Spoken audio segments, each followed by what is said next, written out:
Hello दोस्तों, मैं विजय कुमार आपको अपने channel NCERT for government exam में स्वागत करता हूं। दोस्तों देखिए दोस्तों, जो यूपी पुलिस का दोस्तों 25 अगस्त को दोस्तों जो फर्स्ट शिफ्ट का पेपर हुआ है उसको देखेंगे दोस्तों। सभी 38 क्वेश्चन देखेंगे जो जीके जीएस करंट अफेयर्स के पूछे गए हैं साइंस के, ठीक ना।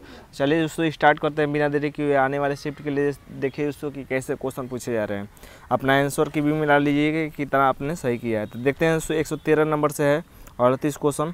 तो 113 नंबर क्वेश्चन है दोस्तों कि सितंबर 2016 को सप्ताह तिमाही में भारत के सकल घरेलू उत्पाद जीडीपी में वृद्धि हुई है। तो कितने प्रतिशत की वृद्धि हुई है ये पूछ रहा है, सकल घरेलू उत्पाद में, ठीक ना। तो ये हो जाएगा दोस्तों 7.3% की वृद्धि हुई है। देखिए दोस्तों 114 नंबर, ये थोड़ा सा आसान क्वेश्चन है कि सूर्य का प्रकाश पृथ्वी पर लगभग कितने समय में पहुंचता है दोस्तों। तो ये पहुंचता है 8 मिनट 20 सेकेंड, यानी सी सही हो जाएगा। 114 का सी सही हो जाएगा, ठीक ना। 115 देख लेते हैं क्वेश्चन दोस्तों। 115 है कि भारतीय संविधान सरकार की संसदीय प्रणाली का प्रावधान करता है। तो यह प्रणाली किस देश के नमूने से प्रभावित है। तो यानी दोस्तों भारतीय संसदीय प्रणाली किस देश से लिया गया, ये भी आसान क्वेश्चन है। तो 125 का ऑप्शन नंबर ए हो जाएगा दोस्तों, यूनाइटेड किंगडम से लिया गया है, ठीक है। 115 का ए हो जाएगा। 116 नंबर देख लेते हैं दोस्तों कि एमपीसी का फुल फार्म पूछा था दोस्तों। तो एमपीसी का फुल फार्म हो जाएगा दोस्तों 116 का दोस्तों ये हो जाएगा मॉनिटरी पॉलिसी कमेटी हो जाएगा, यानी ऑप्शन नंबर डी सही हो जाएगा, ठीक ना। बिना पिटक पुस्तक किससे संबंधित है दोस्तों। तो ये बौद्ध संघ से संबंधित है, ऑप्शन नंबर सी सही हो जाएगा 117 का। 118 देख लीजिए।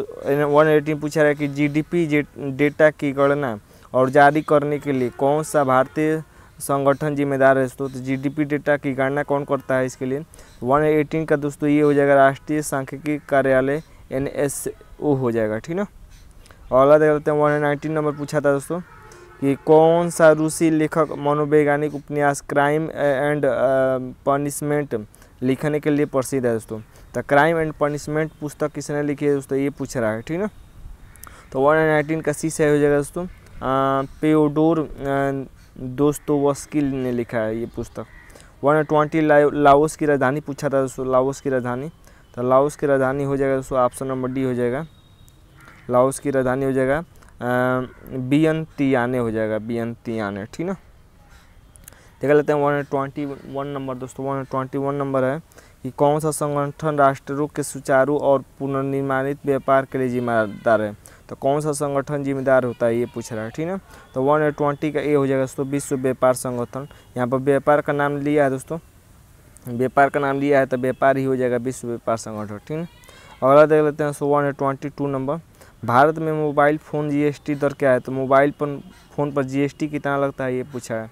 तो 122 का बी सही हो जाएगा दोस्तों, 12% लगता है, ठीक है। 123 देख लेते हैं दोस्तों। 123 है कि जीएसटी परिषद में कितने सदस्य होते हैं। तो जीएसटी परिषद में दोस्तों 33 सदस्य होते हैं। 24 मिला लीजिए कि अनुसंधान का पहला चरण क्या है।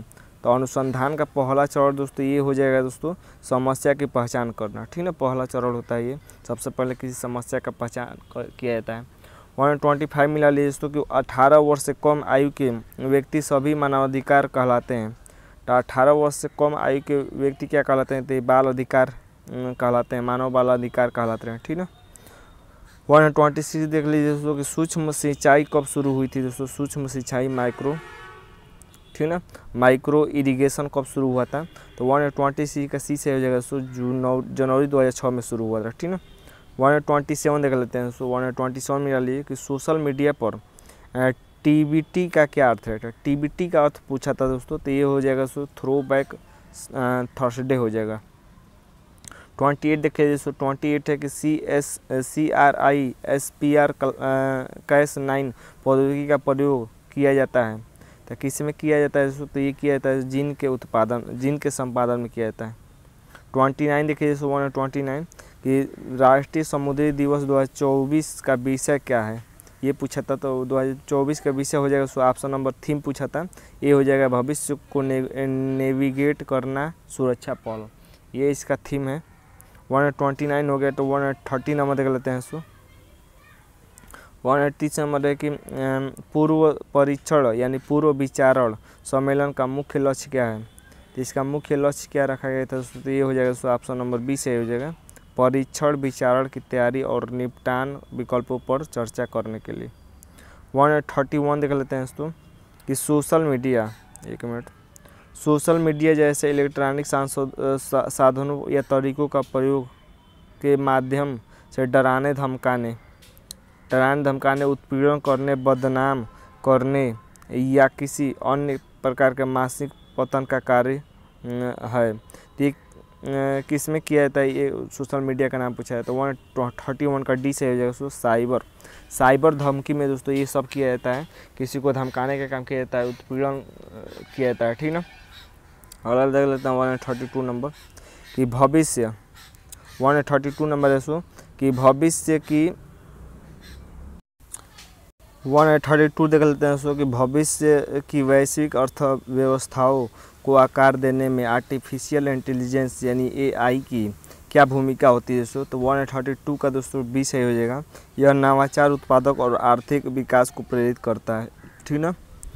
133 देखिए दोस्तों कि भारत में महात्मा गांधी के नेतृत्व में सत्याग्रह का पहला चरण का उदाहरण है, यानी पहला सत्याग्रह कहाँ पर किए थे महात्मा गांधी ने, ये पूछा था। तो ये हो जाएगा दोस्तों चंपारण हो जाएगा। 133 का डी सही हो जाएगा। 134 देख लेते हैं दोस्तों कि भारत छोड़ो आंदोलन किसके जवाब में शुरू हुआ था दोस्तों। तो भारत छोड़ो आंदोलन दोस्तों एक कृषि मिशन के जवाब में शुरू हुआ था, ठीक ना। 135 देख लेते हैं दोस्तों कि भारतीय संविधान का कौन सा अनुच्छेद नए राज्यों के गठन और मौजूदा राज्यों के क्षेत्र सीमा और नगरों में परिवर्तन का प्रावधान करता है। तो किस अनुच्छेद के अंतर्गत ये किया जा सकता है दोस्तों, राज्यों में बदलाव किया जा सकता है उनके क्षेत्रों में। तो 135 का बी से हो जाएगा दोस्तों अनुच्छेद 3 हो जाएगा, ठीक ना। 135 का बी। 136 देख लेते हैं दोस्तों कि रबी की फसलें सर्दियों में अक्टूबर से दिसंबर में बोई जाती है और गर्मियों में अप्रैल से काटी जाती है। तो अप्रैल से मार्च, अप्रैल, मई, जून होना चाहिए इसका दोस्तों आंसर, ठीक ना। 136 का ए हो जाएगा। अगला देख लेते हैं दोस्तों भारत में सुरक्षा, राष्ट्रीय सुरक्षा गार्ड का उद्देश्य क्या होता है दोस्तों, ये पूछा था। तो 136 का सी हो जाएगा।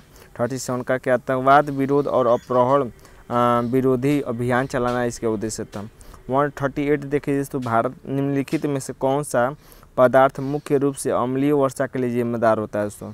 तो अम्लीय वर्षा के लिए कौन जिम्मेदार होता है, तो ये होता है सल्फर डाइऑक्साइड होता है, ठीक है। 139 देख लेते हैं दोस्तों कि कौन सा देश पवन ऊर्जा का दुनिया का सबसे बड़ा उत्पादक है। तो पवन ऊर्जा का सबसे बड़ा उत्पादक कौन है दोस्तों देश, ये पूछा है। तो 139 का डी से हो जाएगा दोस्तों, डी से हो जाएगा। 139 का चीन हो जाएगा, ठीक ना। 140 नंबर देख लेते हैं दोस्तों कि भारत के उपराष्ट्रपति कौन है जून 2024 तक। तो जून 2024 तक भारत के उपराष्ट्रपति पूछा है, ठीक है। तो 140 का दोस्तों ये हो जाएगा डी नंबर, जगदीप धनखड़ हो जाएगा, ठीक ना। 141 देख लेते हैं दोस्तों कि 2016 में हस्ताक्षरित भारत जापान नागरिक परमाणु समझौते का उद्देश्य क्या है दोस्तों, ये पूछा था। तो 141 का डी से हो जाएगा दोस्तों, इसका उद्देश्य है असैनिक परमाणु ऊर्जा प्रौद्योगिकी हस्तांतरण पर सुरक्षा मानकों में सहयोग करना। 141 का डी से हो जाएगा। 142 देख लेते हैं कि किसी क्षेत्र के अंदर और बाहर लोगों की आवाजाही को क्या कहा जाता है, तो ये पूछा था। तो 142 का डी से हो जाएगा दोस्तों, प्रवास कहा जाता है। क्या कहा जाता है, प्रवास कहा जाता है, ठीक ना। 143 देख लेते हैं अलीगढ़ मुस्लिम विश्वविद्यालय की स्थापना किस वर्ष हुई थी, ये पूछा था। तो 143 का डी से हो जाएगा दोस्तों, 1920 में हुई थी, 1920 में हुई थी, ठीक ना। 144 देख लेते हैं उत्तर प्रदेश का कौन सा शहर हिंदी संस्कृत भाषाओं विशेषताओं वाले शैक्षणिक संस्थानों के लिए जाना जाता है दोस्तों। तो उत्तर प्रदेश का कौन सा शहर जाना जाता है, तो ये हो जाएगा दोस्तों ए, वाराणसी शहर पर जाना जाता है, ठीक ना। 145 देख लेते हैं कि कौन सा भारतीय अर्थशास्त्री कल्याणकारी अर्थव्यवस्था में अपने काम के लिए जाना जाता है, जिसे 1998 में आर्थिक विज्ञान में नोबेल पुरस्कार मिला था। तो ये क्या हो जाएगा 145 का आंसर। तो 145 का डी से हो जाएगा, अमर्त्य सेन को मिला था, ठीक ना। अमर्त्य सेन हो जाएगा आंसर। 146 देख लेते हैं दोस्तों कि जेन आयर किस लेखक ने लिखी है दोस्तों, जेन आयर पुस्तक किसने लिखी है, तो ये लिखी है दोस्तों 146 का डी से हो जाएगा, शार्लोट बार्नेट ने लिखी है, ठीक ना। 146 का डी से हो जाएगा। अगला देख लेते हैं दोस्तों 147 ट्यूटर एक पर आधारित है। ट्यूटर एक क्या होता है दोस्तों, एक चैट होता है, तो 147 का 20 है हो जाएगा। 147 हो गया। 148 देख लेते हैं कि भारत लिपुलेख द्वारा किस देश के साथ साझा करता है दोस्तों, तो ये दोस्तों चीन हो जाएगा, चीन, ठीक ना, पाकिस्तान नहीं होगा, चीन हो जाएगा। 149 देख लेते हैं दक्षिण कोरिया में कौन सी मुद्रा का उपयोग किया जाता है दोस्तों, तो दक्षिण कोरिया में दोस्तों 149 का आंसर ए हो जाएगा, वान मुद्रा। 150 देख लेते हैं, लास्ट क्वेश्चन है ये जीके जीएस का, कि आक्रमण वह होता है जब कोई कंप्यूटर सिस्टम या नेटवर्क कंप्यूटर वायरस से संक्रमित हो जाता है, तो 150 का आंसर बी से हो जाएगा दोस्तों, मालवेयर होता है, ठीक ना। देखिए सो ये 38 सभी क्वेश्चन मैंने बताया। उम्मीद करते हैं कि आने वाले शिफ्ट के लिए आपको ज़रूर मदद मिलेगा, ठीक ना। तो आज के लिए बस इतना है दोस्तों, धन्यवाद दोस्तों।